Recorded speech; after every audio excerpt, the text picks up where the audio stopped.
Hello guys, இந்த மருமகளில் அடுத்ததாக என்ன நடக்குதுன்னு சொன்னால் ஐஸ்வர்யாவுக்கு ரொம்பவே கவலையாக இருக்குது. ஏனென்று சொன்னால் எப்போ பார்த்தாலும் சேதுவும் தமிழும் ஃபோனில் பேசிகிட்டே இருக்கிறாங்க. குழந்தைய சாட்டி பேசிகிட்டே இருக்கிறாங்க. மீனாட்சி அழுகிறாங்களா இந்த மாதிரி மாறி மாறி கேட்டுகிட்டே இருக்கிறாங்க. அதனால் ஐஸ்வர்யாவுக்கு இதை தாங்கவே முடியலை. இப்படியே கேட்டுட்டு இருந்தா அதனால் தன்னோட வாழ்க்கை தான் நாசமாக போகுமென்ட்டு இதை பற்றி யார்கிட்ட சொல்லலாமென்று அவங்க தனியாக இருந்து யோசிச்சுட்ருக்குறாங்க. இதை ராஜாங்கம் கவனிச்சிட்டாங்க. என்ன ஐஸ்வர்யா, என்ன புது இடத்துக்கு வந்ததால் உனக்கு ஒரே சோகமாக இருக்கா என்ற மாதிரி கேட்குறாங்க. இல்லை மாமா, அப்படியெல்லாம் கிடையாது என்ற மாதிரி சொல்கிறாங்க. அப்புறம் எதுக்கு இதில் உட்காந்துருக்கிற, சேதுவோட போய் பேசிகிட்டு இருக்க வேண்டியதானே என்ற மாதிரி சொல்கிறாங்க. நான் பேசிகிட்ருக்கிறேன் என்ற மாதிரி சொன்னோன்னே ராஜாங்கம் சரி என்று போகிறாங்க. போகும்போது ஐஸ்வர்யா என்ன பண்ணுறாங்கன்னு சொன்னால், மாமா உங்கள்கிட்ட ஒரு விஷயம் பேசணும் என்ற மாதிரி சொல்கிறாங்க. என்னம்மா, என்ன விஷயம் பேசணும் என்ற மாதிரி கேட்கும்போது, இல்லை சேது மாமா பற்றி தான் பேசணும் என்ற மாதிரி சொல்கிறாங்க. சேதுவை பற்றி பேச போறியா? அதை நீ சேதுகிட்டே பேசலாமே, ஏன் என்னட்ட பேசணும் என்ற மாதிரி கேட்குறாங்க.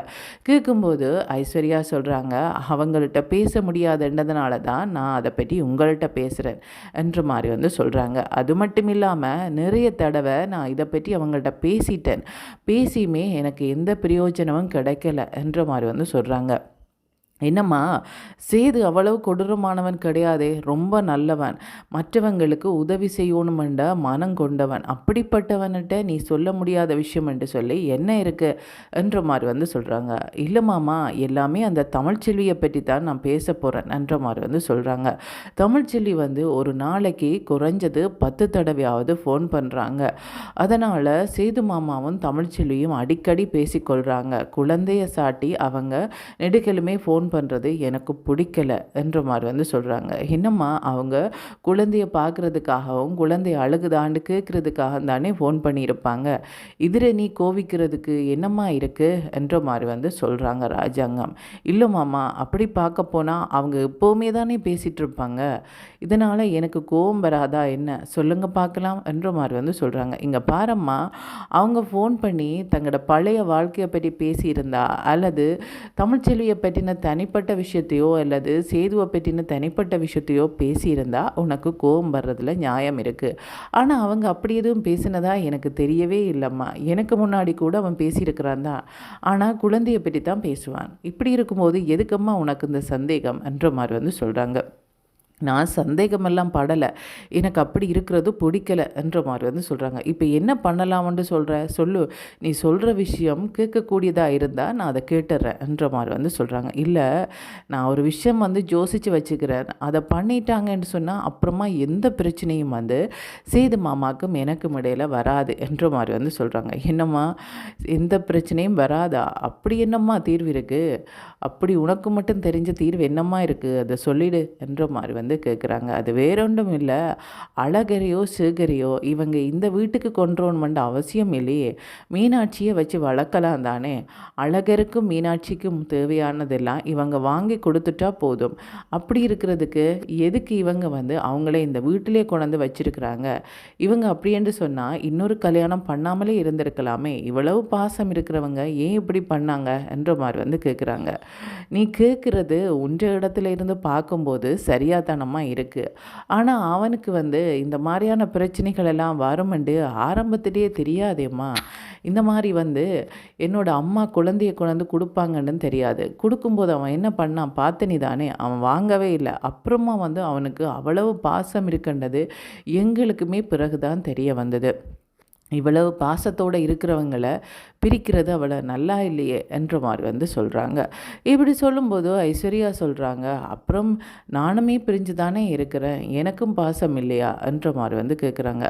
உன்னோட நல்லா தானே செய்து பேசிகிட்டு இருக்கிறான் என்ற மாதிரி சொன்னோன்னா ஐஸ்வர்யா என்ன நினைக்கிறாங்கன்னு சொன்னால், இவங்க என்ன சொன்னாலுமே தன்னோட பையனுக்காகத்தான் பேசுவாங்க, இவங்களோட பேசி பிரயோஜனம் இல்லை. இதை பற்றி நான் சேது மாமாட்ட பேசுகிறேன்னு சொன்னால், ஐஸ்வர்யா இங்கே பாரு, எனக்கு மீனாட்சியும் அழகரும் தான் முக்கியம், அப்புறமா தான் எந்த விஷயமா இருந்தாலும் என்ற மாதிரி வந்து சொல்லுவாங்க. அதனால் அவங்களோடையும் பேச முடியாது. இவங்க எதுக்கு தான் இப்போ வந்து தேவையில்லாமல் எது யோசிக்கிறேன்னு கேட்டாங்களோ தெரியல. என்னமோ பிரச்சனையை தீர்த்து வைக்கிற மாதிரி கேட்டாங்க. கடைசியில் பார்த்தா தன்னுடைய பையனுக்கே சப்போர்ட் பண்ணிட்டு போகிறாங்க என்ற மாதிரி வந்து நினச்சிட்டு, ஒரு சரி மாமா நான் அதை பேசாமல் விட்டுறேன் என்ற மாதிரி வந்து சொன்னாங்க.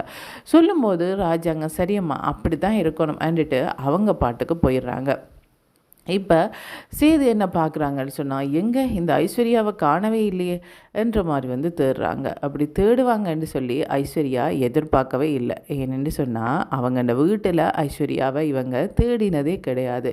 இப்படி இருக்கும்போது வந்து ஐஸ்வர்யா என்ன இதில் உட்காந்துருக்குற என்ற மாதிரி ஒரு குரல் ஒன்று கேட்குது. யார் இது, என்ன தேடி வாரது என்ற மாதிரி வந்து பார்த்தா சேது தான் வந்து குழந்தையோட வந்து, என்ன ஐஸ்வர்யா இதில் உட்காந்துருக்குற, சாயந்தரம் நாங்கள் வந்து ஊருக்கு கிளம்பணுமல்ல என்ற மாதிரி வந்து சொல்கிறாங்க. என்னமாம்மா சொல்கிறீங்க, நேற்று தானே வந்தோம், அதுக்கிடையில் இன்றைக்கே கிளம்பணுமெண்டா எப்படி, அதுக்கு நான் வராமலே இருந்திருக்கலாமே என்ற மாதிரி வந்து சொல்கிறாங்க. இங்கே பாரு, உனக்கு ஆரம்பத்திலே சொன்னேன், நான் வந்து போகிற இடமெல்லாம் நீ சுற்றிட்டு இருக்காதேன்னு சொல்லி, நீ தான் கேட்க மாட்டேன்னு சொன்னேன். அது சரி, இது புது இடமாச்சே, எதுக்கு இதில் உட்காந்துருக்கிற என்ற மாதிரி வந்து கேட்குறாங்க. அது சரியா போச்சு, அதுதானே பார்த்தேன், என்னப்பா புதுசாக என்ன வந்து தேடுறாங்களே என்று பார்த்தேன். நான் புது இடத்துல உட்காந்துருக்கிறதால எங்கே நான் தொலைஞ்சு போயிடுவேனோன்னு நினச்சி பார்த்தீங்களா என்ற மாதிரி வந்து கேட்குறாங்க. ஆமாம் ஐஸ்வர்யா, எங்களை நம்பித்தானே நீ இந்த இடத்துக்கு வந்திருக்கிற, அப்படி இருக்கும்போது உன்னை பத்திரமா பார்த்துக்க வேண்டாமா, அப்புறமா உன்னோட அம்மா அப்பாவுக்கு என்ன பதில் சொல்கிறது என்ற மாதிரி வந்து கேட்குறாங்க. இவ்வளவு அக்கறை இருக்கிற நீங்கள் ஏன் என்னுடைய வாழ்க்கையில் அந்த அக்கறையை காட்டலை என்ற மாதிரி வந்து கேட்குறாங்க.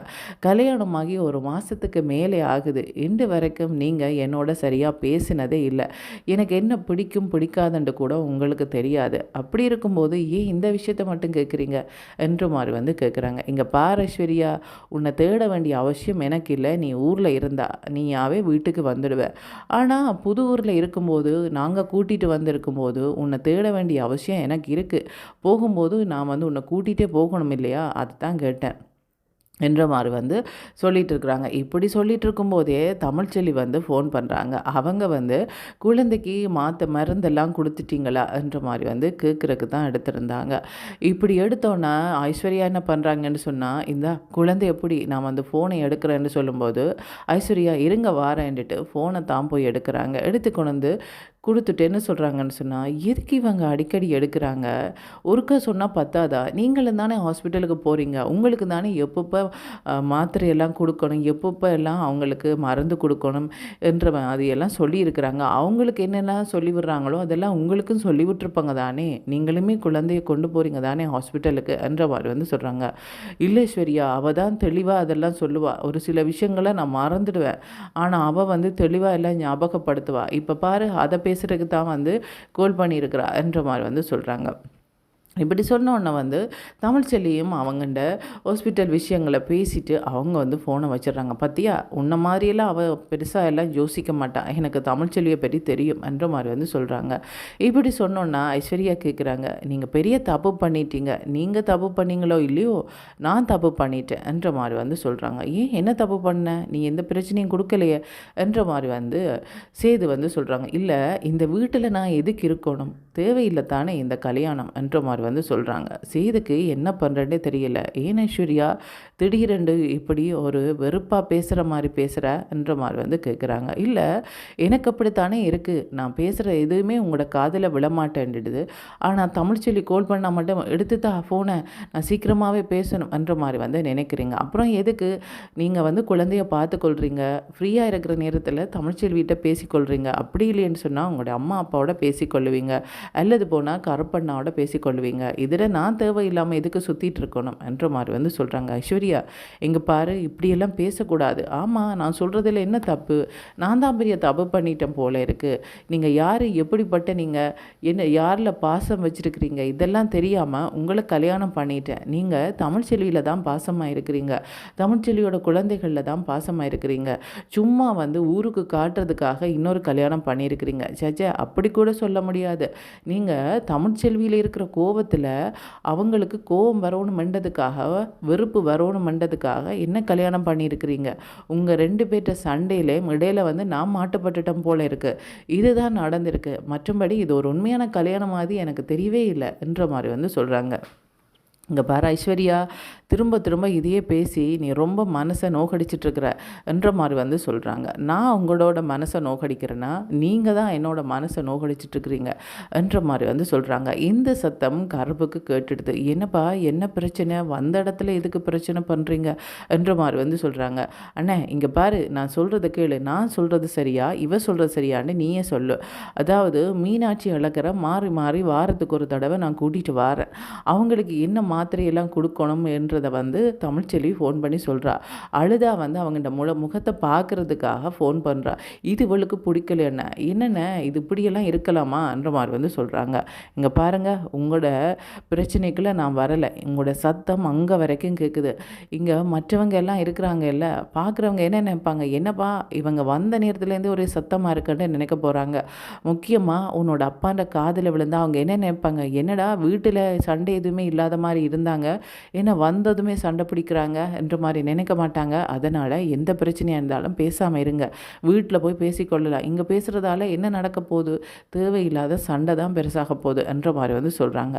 இது ராஜாங்கத்துக்குமே கேட்டுடுது. இப்படி சொல்லிட்டு கருப்பு போகும்போது கருப்புவை ராஜாங்கம் கூப்பிட்றாங்க. எங்கப்பா போய் நீ சேதுவே ஐஸ்வர்யாவை கூட்டிகிட்டு வா என்ற மாதிரி சொல்கிறாங்க. சரியண்டு இவங்க உங்கள் 2 பேரையும் வரட்டுமாம் என்ற மாதிரி ராஜாங்கம் வர சொன்னாங்கன்ற மாதிரி சொல்கிறாங்க. சொன்னோன்னே இவங்க 2 பேருமே போகிறாங்க. என்னப்பா என்ன சண்டை இங்கே வரைக்கும் கேட்குது, சண்டை பிடிக்கணுமெண்டு முடிவு பண்ணி தான் இங்கேயே வந்தீங்களா? அம்மா என்ன பிரச்சனை என்று சொல்லும்போது, இல்லைப்பா நான் மீனாட்சியோட டைம் ஸ்பெண்ட் பண்ணுறது, அழகரோட டைம் ஸ்பெண்ட் பண்ணுறது இவளுக்கு பிடிக்கலை. என்னமோ தன்னை சும்மா கல்யாணம் பண்ணியிருக்கிற அந்த மாதிரி சொல்கிறாங்க. அதுதான் வேறொன்றும் இல்லை என்ற மாதிரி சொல்கிறாங்க. என்னம்மா ஐஸ்வர்யா என்ன யோசிக்கிறான்னு கேட்கும்போது எதுவுமே இல்லைண்ட, அப்புறமா இவங்களுக்கு ஃபோன் பண்ணுறது தான் உனக்கு பிரச்சனையாக இருக்குது போல இருக்குது. சரி மீனாட்சியை நாங்களே பார்த்துக்கொள்கிறோம், நீங்கள் உங்களோட வாழ்க்கையை பாருங்கள் என்ற மாதிரி சொல்லும்போது, அப்படியெல்லாம் விட்டுட முடியாது, நான் தான் மீனாட்சியை பார்ப்பேன் என்ற மாதிரி சொல்கிறாங்க. சேது உனக்கென்று ஒரு வாழ்க்கை இருக்குது, குழந்தைய பார்க்க வேண்டியது உன்னோட கடமை தான், நான் இல்லைன்னு சொல்லலை.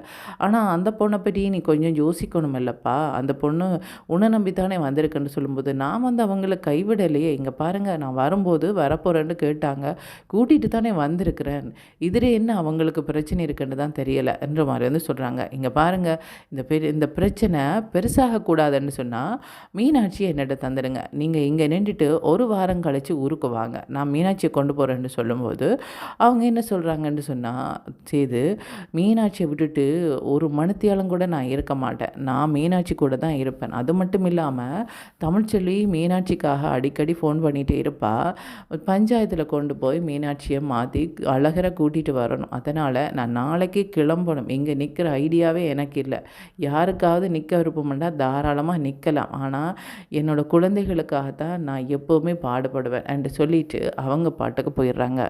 என்னப்பா செய்து இப்படி பேசிட்டு போகிற? ஆமாப்பா அவங்க தான் எனக்கு முக்கியம், இவங்களை நான் கைவிடுவேன் என்று சொல்லவே இல்லையே, இவங்க அப்படி யோசிக்கிறதுக்கு நான் என்ன பண்ணுறது என்ற மாதிரி சொல்கிறாங்க.